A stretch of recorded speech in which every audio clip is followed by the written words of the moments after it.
Welcome to the Consistency Club, a monthly podcast dedicated to marketing your photography business from the creators of This Can't Be That Hard.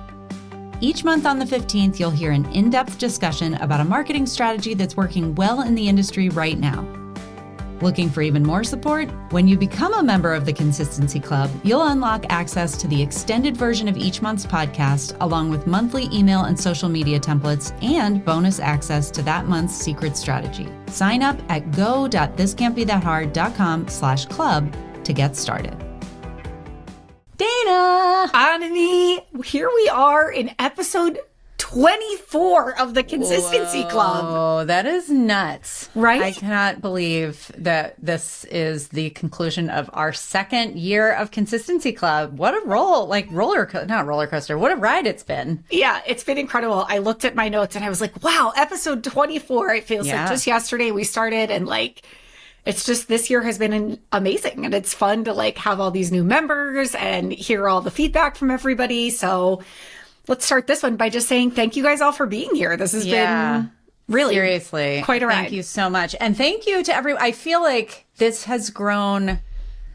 It was like a little industry secret last year. And this year it has really blown up. And I just feel like it speaks to the fact that so many photographers out there want to lighten their marketing load. And I love seeing it happening for people where they're, coming back to us with their wins and all of those things. Yeah, a good testimonial will light me up for days. Yeah, me too. And I also just love seeing a social media post. I'm like, wow, what a great, that's one of ours. Yep, totally. So I love seeing it in real world action out there. Yeah, indeed. But I don't think we are alone in that sense of, it lighting you up when the thing that you work so hard for shows up in the world, and you get feedback about how great it is, which is really what we're talking about today. Yeah.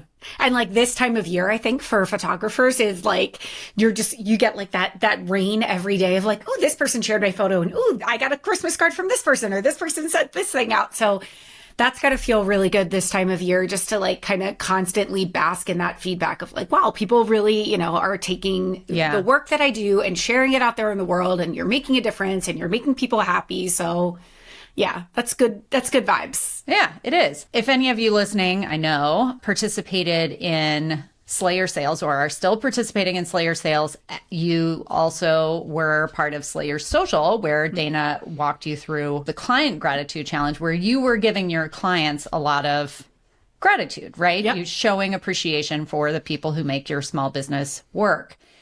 And this month, as we approach the end of the year, we're looking for things to kind of wind down. You may be actively running a holiday sale, so there's a lot of sales stuff going on under the surface, but that doesn't mean that we just stop emailing our list about non-sale offers. We are still going to be reaching out. We're still going to be posting on social. So we're going to take this month and kind of flip things around. Dana, you want to jump in on what we've got planned? Yeah. So this month we want to talk about asking for reviews and testimonials from your clients. And this should be a part of your workflow all year round. Whenever you're done, you deliver your gallery, your clients purchase, whatever, blah, blah, blah. Make sure that they're in some way, you're always asking for a review or a testimonial from someone right in the moment. We've also suggested you put it in the PS of your email. We've given you a couple different ways to do this, but the reason we're going to take this whole month's focus to ask for it is because people get busy and they forget. And also, this is usually coming off a really busy season for a lot of people. So you've maybe just worked with a bunch of different clients. And this time of year, generally people are feeling very giving.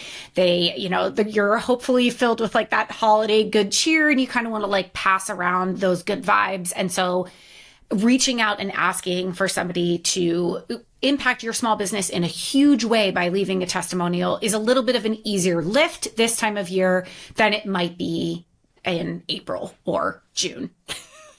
Yeah. And I want to point out, if you've already got a system set up where you are asking for testimonials throughout the year, every time that you have a client, great.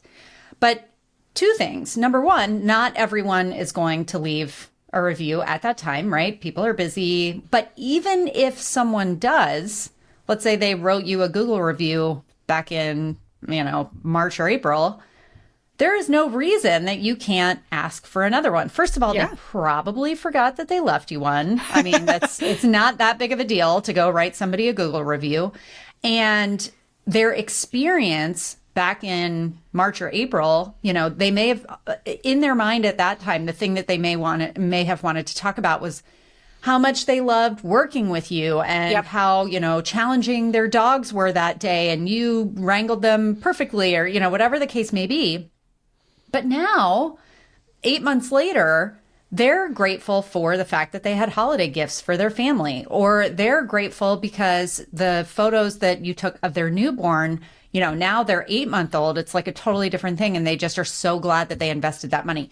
So don't be afraid to ask everyone, including people who have left you testimonials in the past. The only people that I would be like, leave them off the list might be somebody who left you a review in the last, let's say, month. Other than that, everybody is, it's at least fair to ask. Yeah, agreed. That's such a good point. I think I have personally felt that both, working with a photographer or in any service industry, like you said, where you feel very differently right after the service happens versus looking back on it a year later, you're grateful for it for a different reason. Mm-hmm. Especially, actually, when there's a big investment involved. Yeah. Because in the moment, your, brain is still a little bit wrestling with the fact that like, oh yeah, and it cost all this money.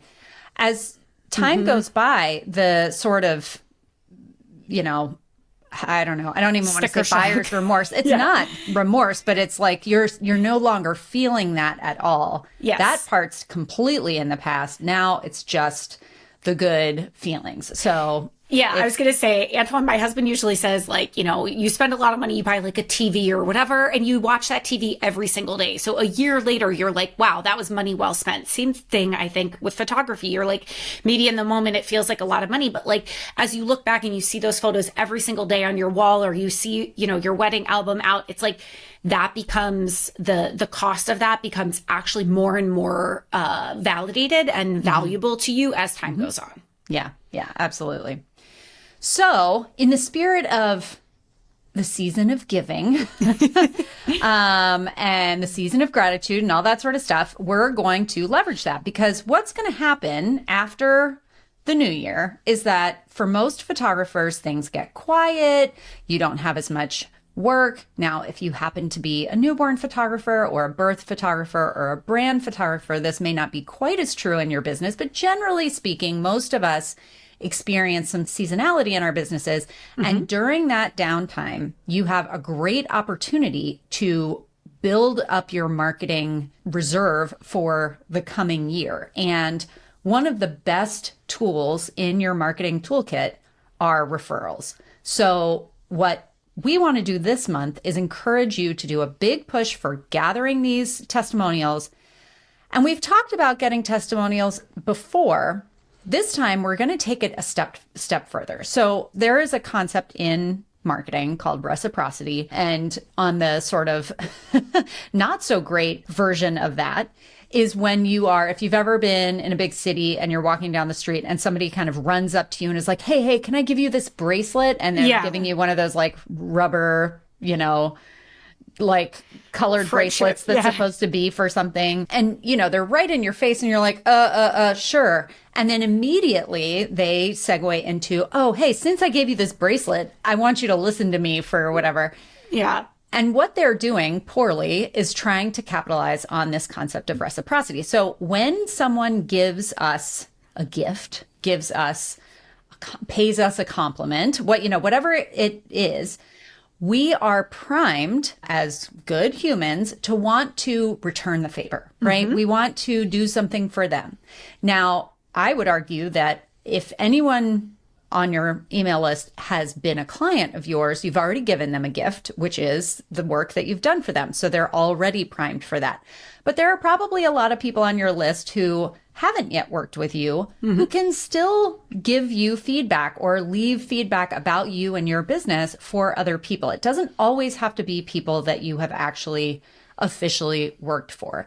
So we're going to kind of play with this concept of reciprocity by front loading the month with some like gifty type stuff. And on the back end of that, asking for what is in reality a very small favor, which is leaving us a testimonial. Yeah. And I just want to give an example of like someone who maybe wasn't your actual client, but might leave you a review is like maybe you're a wedding photographer and it's like the mother of the bride is on your email list, as they should be, because they probably logged into your gallery. And so, they might leave you a little review that's like, talking about how great you were to work with that day, or how grateful they were for the album that you put together that their son or daughter gifted to them, for the holidays that year, or something along those lines. Sure. Or if you've done any like charitable work with your photography, the people who are your contacts at those companies are probably on your email list. They can certainly leave you reviews. I mean, there are all kinds of people who you interact with out in the world who are, able to leave you reviews. And the people who really don't have anything to say, they're going to self-select out. I mean, they're going to know that they're not the right person to leave you a review. Yeah, great. So I think, when you are thinking about who to reach out to, again, let's keep the net really wide. Let people self-select out if they don't want to. And let's talk about what you, besides obviously your work that is the gift you've given them, what is something else that you can reach out to somebody with and they will feel like, oh, wow, thank you. That was so helpful. Let me respond back. That isn't like a little bracelet, or like I've even gotten mail that has like $1 in it. And it's like, will you please return this survey because there's $1? And I'm like, all right, I guess I have to. Right. That's actually, I was going to say the ones that are and maybe they don't do this as much anymore, but the return labels that they'll send you from like the World SPCA? Wildlife Federation or that, and you get all these. Yeah. I feel like I still have those in my correspondence drawer at my house where I'm like, oh yeah. Thanks for these. Yeah, exactly. So we're going to deliver a lot of value in that first email, and we are going to have a slightly bigger ask. So this is the other part of this month's lesson that I'm excited to talk about. So we've talked in the past about price anchoring, right? Where, if you go to a website and there's like 3 different package options, you've got the smallest one, the biggest one, and the one in the middle. Typically, the idea is they're going to see that one at the top. That's going to anchor them at well, that's expensive. And then they're going to see the one at the bottom and they're going to think, well, that's the cheap one. And most people, just psychologically speaking, it's like the Goldilocks effect. They go for the middle, right? Yep. So we are also going to front load our testimonial ask a little bit with a bigger ask at the beginning of the month, and then follow up in our second email of the month with a smaller ask, which is just a standard testimonial. Yep. So what is a bigger ask than, so when you think testimonials, I think most people think, a Google review, something on the knot, like something written. What would be the next level up from that would be, drum roll please, asking people to get on video and leave you a quick video review, which in this day and age, social media, like obviously a video testimonial is exponentially more powerful than a written one, but it is a big ask for a lot of people. So if we come out big and bold asking for that, video testimonial, then we're anchoring them with that. And then later when we follow up and we're like, hey, by the way, you can just leave me a quick Google review here. People will be like, oh yeah, let me do that really quickly. And I don't want to get on video or, whatever. But you might have some people, we've talked about this before. I am one of those people who, when you ask me to do something like this, you're going to have these clients out there who are going to hop on video for you. And even if it's just one, that is going to be really, really powerful for your business. And then also sharing that one video might encourage other people to do, the same thing. So I just think this could snowball. Yeah. And the amazing thing about a video is that you can use that so many different ways. Obviously, you can transcribe the video and take those as pull quotes, right? So anything that they say while they're talking can be pulled out and quoted if you do just want a text quote that you can put on your website or something, you can also use snippets of the video, or you can pull snippets of the audio. And with the audio, you can use the audio as an overlay with a reel. You can, you can use those in so many different places, case studies, all these different things. So we're going to talk a little bit more about the specifics of that once we get into the member portion of today's episode.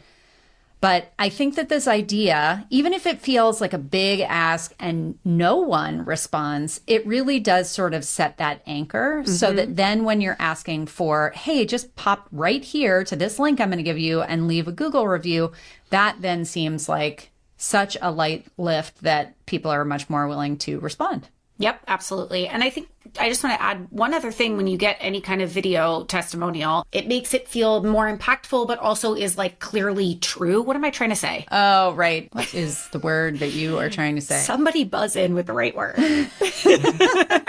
Oh, yes. The members of our live audience. Oh, wait. That's my dogs. And mine. Paloma, anything? No, okay. No, but I know exactly what you mean. Like there is this, it's like a verification of the fact that that actually happened. It's a real person. Yeah. It's not an actor portraying or, whatever. That would be very unlikely. The same is actually true of those written testimonials, which, oftentimes I think we want things to like look really pretty. And like in previous months, I might have had you make something in Canva to make it look like visually appealing. These shares, if we're talking about written testimonials, actually just screenshotting what people actually write, even if there's spelling mistakes, even if there's, whatever, actually, oh my gosh, what is the word? It's driving me crazy. Validates like that is a real, a real testimonial. It gives like a little oomph to, oh yeah, that is like an actual testimonial that they received. I believe that that's a real person, so on and so forth. Yeah, there's some proof involved there. Social proof? It's the same reason. Yeah, it's the same reason that when you get a not quite perfect, but almost good, perfect testimonial, that can actually be more valuable. If it's like, our photographer was amazing, blah, blah, blah. Our photos, we had to, send one back to get it re-edited or something like that. Like it's a small thing. And the fact that they then address that you made it right and things all turned out well in the end, having that, posting that, I know that some of us are a little reluctant to post something that's not 100% glowing, but that actually makes it so that everything else that you're sharing seems more likely to be true. It seems more believable. Yeah, totally. Because mistakes happen. Things go sideways. How you stick the landing is really the test of your ability to provide good customer service. Yeah. And I think when you're sharing testimonials, being transparent about, it's not, you don't only share, the rainbows and sunshines and butterflies. If you're showing them sort of, the whole gamut, it just comes across as more believable and it makes those brighter moments shine brighter. Exactly. All right. Well, the time has come. We are going to switch over and go talk about our email and social media templates with our club members. If you are not a member, come join us. It's a new year coming up. You've got marketing that needs to be done. You can sign up at go.thiscan'tbethathard.com/club, and we will be so excited to welcome you in. See you guys on the other side. That's it for this month's marketing lesson, but there's more waiting when you become a member. Visit go.thiscan'tbethathard.com/club to join the Consistency Club and get instant access to the rest of this episode, your Mad Lib style email and social media templates, our library of bonus trainings, and this month's secret strategy. Again, that's go.thiscan'tbethathard.com/club. We can't wait to have you.